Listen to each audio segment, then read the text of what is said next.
ધાંગધ્રા પાસે આવેલું મેથાણ ગામ સત્સંગમાં ઘણું પ્રસિદ્ધ છે. રામાનંદ સ્વામી પોતે પધારીને મેથાણ ગામે સત્સંગના બીજ રોપેલા. ખુદ શ્રીહરિ પોતે પણ 17 વખત મેથાણ ગામે પધાર્યા છે.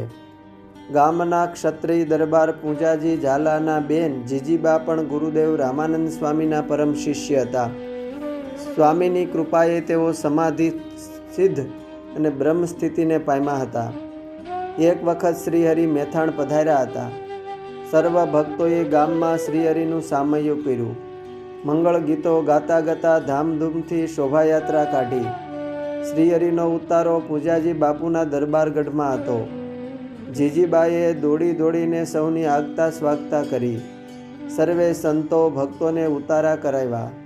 લાડુબા જીવુબા વગેરેને જીજીબાએ પોતાના ઓરડે ઉતારો કરાવ્યો. જલજીર્ણીની એકાદશી આવતી હોય, જીજીબા વગેરે સ્ત્રી ભક્તોએ શ્રીહરિને પ્રાર્થના કરી કે હે પ્રભુ, અમારા ગામમાં જલજીર્ણીનો ઉત્સવ કરો. શ્રીહરિએ સંમતિ દેતા સર્વને આનંદ વ્યાપી ગયો. જલજીર્ણી એકાદશીના દિવસે શ્રીહરિના દિવ્ય દર્શનનો લાભ લઈને સૌ ધન્ય થયા. સૌને મિષ્ટ ભોજન બનાવીને જમાડ્યા. આજુબાજુ ગામના બ્રાહ્મણોને પણ ઉત્સવના દિવસે જમાડ્યા. સંવંત 1969ના દુષ્કાળ વખતે શ્રીહરિએ સૌ આશ્રિત ભક્તોને 69ના સમાચાર મોકલાવીને દુષ્કાળથી ઉગારવા સારું ઢોર ઢાંખર અશ્વો બળદો જરૂર પૂરતા અને જે ચારે પૂરો હોય એટલા રાખવા અને વધારાના પશુપાલન વેચીને પણ અનાજ વગેરેનો સંગ્રહ કરવાની આગોતરી આજ્ઞા કરી હતી.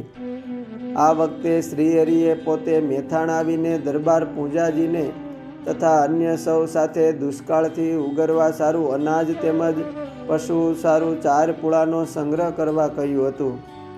દરબાર શ્રી પૂજાજી પણ અનાજ વગેરે લેવા બજારમાં ગયા. પણ બીજાઓએ કહ્યું તે પ્રમાણે ભગવાન તો આપણને બધી ભલામણ કરે, પણ એમ તો કાંઈ આપણે થોડા ઢોર ઢાંખર વગેરે વેચી નખાય. એ તો કહે જ, પણ આપણે તો સંસારી છીએ, એટલે એ વિના કાંઈ થોડું ચાલે. એમ બીજાનું કહ્યું સાંભળીને શ્રીહરિનું વચન મનાયું નહીં. એ વરહે એમને ઘણા કષ્ટો પડ્યા ને પોતાની ભૂલ સમજાણી ને શ્રીહરિની આજ્ઞા ન પાળે પારાવાર પસ્તાવો થયો. છેક જૂનાગઢ સુધી અનાજ પૈસા દેતા પણ ક્યાંય વેચાતું મળ્યું નહીં. પોતે એમના બેન જીજીબેનને કહ્યું કે હવે આમાંથી ઉગારવાનો કોઈ ઉપાય દેખાતો નથી. ઘરમાં અનાજ ખૂટ્યા છે ને દુષ્કાળની આવેલ વિપત્તિ તો કેમ કરીને કાઢીશું. ત્યારે સમાધિનિષ્ઠ એવા જીજીબા બોલ્યા કે ભાઈ, આપણા કર્મ ફળ પ્રદાતા એવા શ્રીહરિએ અનુગ્રહ કરીને તમને અહીં આવીને ચેતવા હતા, પણ તમને એમનું વચન મનાયું નહીં. પણ પ્રભુ તો અધમ ઉદાહરણ છે. દાસના દુશ્મન હરિ કદી હોય નહીં. એમ આપણે શ્રીહરિને વિનંતી કરીએ ને પ્રાર્થના કરીએ.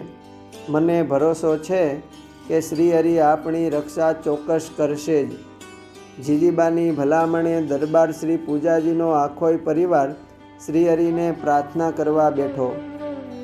સૌની આર્તનાદથી કરેલ અરજ સુણીને ભક્તવત્સલ શ્રીહરિ તો ગઢપુરથી ગુપ્ત વેશે ચાલી નીકળ્યા ને પ્રાતઃકાળે મેથાણ આવીને ગામ બહાર ઝાડ નીચે આવીને બેઠા.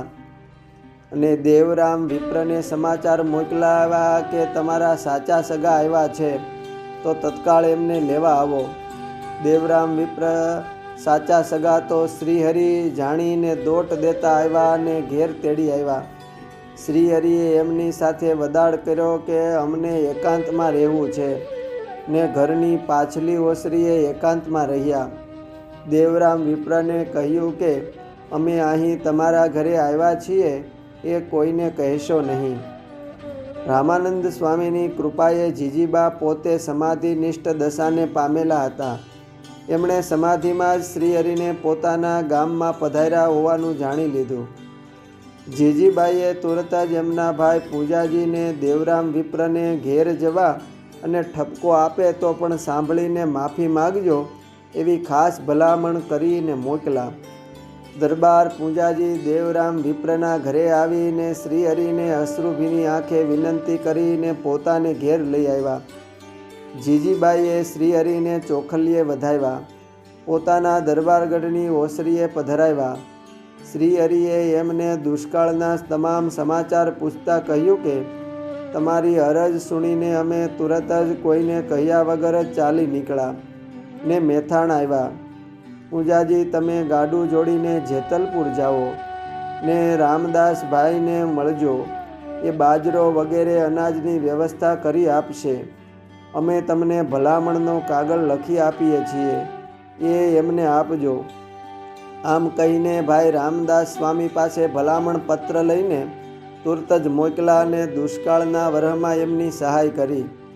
જીજીબાના પ્રેમને વશ શ્રીહરિ વખતો વખત મેથાણ પધારતા અને એમના ઘરે દરબારગઢમાં નિવાસ કરીને રહેતા. જીજીબા પણ ભાવે કરીને કાયમ શ્રીહરિ અને સંતો ભક્તોને પોતાના ઘરે વિવિધ રસોઈઓ જમાડીને સેવા કરીને અમૂલ્ય રાજીપો રળતા. અસ્તુ. જય સ્વામિનારાયણ. સત્સંગ સ્ત્રી રત્ન માળામાંથી.